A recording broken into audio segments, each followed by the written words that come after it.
வணக்கம் மக்களே. இன்றைக்கி எதை பற்றி பார்க்க போகிறோம் அப்படின்னா, கரையான் புற்றை பற்றி தான் இன்றைக்கி பார்க்க போகிறோம். கரையான் புற்று அப்படிங்கிறது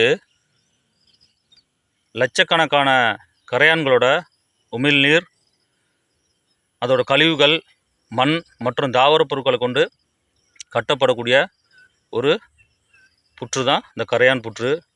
கரையான்களை இயற்கையோட கட்டிடக் கலைஞர்கள் அப்படின்ட்டு நம்ம சொல்லலாம். இது பார்க்கறதுக்கு மண் மேடுகள் போன்று தோன்றினாலும் இவற்றோட உள்ளமைப்புகள் பார்த்தோன்னா பிரமிக்கத்தக்க வகையில் இருக்கும். தரைக்கு மேல் உள்ள பகுதி மற்றும் தரைக்கு கீழ் உள்ள பல மடங்கு ஆழமான பகுதி வரை இவற்றின் புற்றுகள் பரவி இருக்கும். இதில் பார்த்தோம் அப்படின்னா ராணி கரையான் அறை இதில் காணப்படும். ராணி கரையான்கிறது அளவில் பெருசு, ஆள்காட்டி விரல் அளவில் இருக்கும். 20 முதல் 30 ஆண்டுகள் வரை இது உயிர் வாழக்கூடிய தன்மை கொண்டது. புற்றோட ஆழமான மையப்பகுதியில் தான் இது இருக்கும். 2000 முதல் 30,000 முட்டைகளை இது இடும் ஒரு நாளைக்கு. இதன் முக்கிய பணி அப்படின்னு பார்த்தோம் அப்படின்னா இனப்பெருக்கம் செஞ்சு முட்டையில் விடுறது தான் இதோட பணி. அடுத்து ராஜா கரையான் அறை இருக்கும். ராஜா கரையான் ராணி கரையானோடு சேர்ந்து இனப்பெருக்கம் மேற்கொள்கிறது தான் இதுவும் அதோட முக்கியமான பணி. இதுவும் புற்றோட மையப்பகுதியில் தான் இருக்கும். ராணி கரையானை விட கொஞ்சம் அளவில் சிறியதாக இருக்கும். அடுத்தது பார்த்தோம் அப்படின்னா இந்த புற்றில் பனிக்கரையான்கள் இருக்கும். பார்த்தாலே தெரியும் உங்களுக்கு. பாருங்களேன், எவ்வளோ கரையான்கள் காலை நேரத்திலேயே அதோட பணியை செஞ்சிட்ருக்கு பாருங்கள்.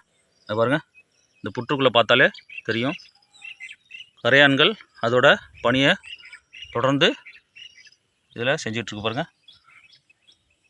பாருங்கள், பனிக்கரையான்கள் அப்படிங்கிறது கூட்டமாக தான் இது இருக்கும். இதன் பணி என்ன அப்படின்னு பார்த்தோன்னா உணவு சேமிக்கிறது, ராணி கரையானுக்கு உணவு அளிக்கிறது, புற்று கட்டுறது, இதுதான் அதோட வேலையே.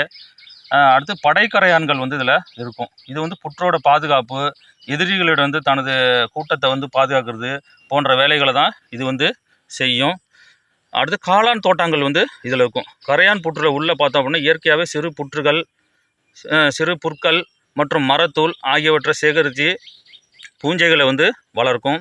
இவைகளுக்கு இது உணவாக பயன்படும். அப்புறம் காற்றோட்டம், குளிரூட்டும் அமைப்பு இதில் இருக்கும். கரையான் புற்றின் ஆச்சரியம் என்ன அப்படின்னா, வெளியே எவ்வளவு வெயில் சுட்டரித்தாலும் புற்றின் உள்ளே பார்த்தோம் அப்படின்னா 25 முதல் 30 டிகிரி செல்சியஸ் வரையில் தான் இதோட வெப்பநிலை இருக்கிற அளவுக்கு இது கட்டியிருக்கும். புற்றின் சுவர்களில் பார்த்தோம் அப்படின்னா நுண்துளைகள் வழியே கார்பன் டை ஆக்சைடு வெளியேறி ஆக்சிஜன் உள்ளே போகும். அந்த அளவுக்கு சிறப்பாக இது புற்றுகளை கட்டியிருக்கும். முட்டைகள் மற்றும் குஞ்சு பொரிக்கும் பகுதி இதில் இருக்கும். ராணி கரையான் இடக்கூடிய முட்டைகளை பாதுகாக்க தனி அறைகள் இதில் இருக்கும். முட்டைகள் சேகரிக்க வேலைக்கார அல்லது பனிக்கரையான்கள் தான் இதில் செயல்படும். 10 முதல் 14 நாட்களில் கரையான் குஞ்சுகள் வெளிவரும். இவற்றுக்கு உணவளிக்கும் பொறுப்பை எது செய்யுதுன்னா பனிக்கரையான்கள் தான் செய்யுது. புதிதாக வெளிவரும் இந்த கரையான் குஞ்சுகளுக்கு என்ன சொல்கிறோன்னா நிம்ப் அப்படின்ட்டு சொல்கிறோம். ஆரம்பத்தில் இது சிறிய வெண்மை நிறத்தில் இருக்கும் இந்த கரையான்கள். அதே போல் முழுமையான வளர்ச்சி அடைச்ச பின்பு தான் என்ன ஆகுதுன்னா இந்த கரையான்கள் தங்களோட சமூக பணியை மேற்கொள்ளுது. அதாவது வேலைக்கார கரையானாகவும், பனிக்கரையானாகவும், படைக்கரையானாகவும், இனப்பெருக்க கரையானாகவும் தங்களை மாற்றிக்கொள்ளும். அதாவது கரையான் புற்றில் பொதுவாக நம்ம என்ன சொல்கிறோன்னா பாம்புகள் இருக்கும் அப்படின்னு நம்ம நம்புகிறோம். ஆனால் இது பாம்பு புற்று கிடையாது. இது கரையான் புற்று தான். இதில் உள்ள கரையான்களை பிடிச்சி சாப்பிட்றதுக்கு தான் இந்த பாம்புகள் உள்ளே செல்றதே தவிர இது பாம்புகளால் உருவாக்கப்பட்ட புற்று கிடையாது. இது கரையான் புற்று அப்படிங்கிறத நம்ம தெரிஞ்சுக்கிறோம்.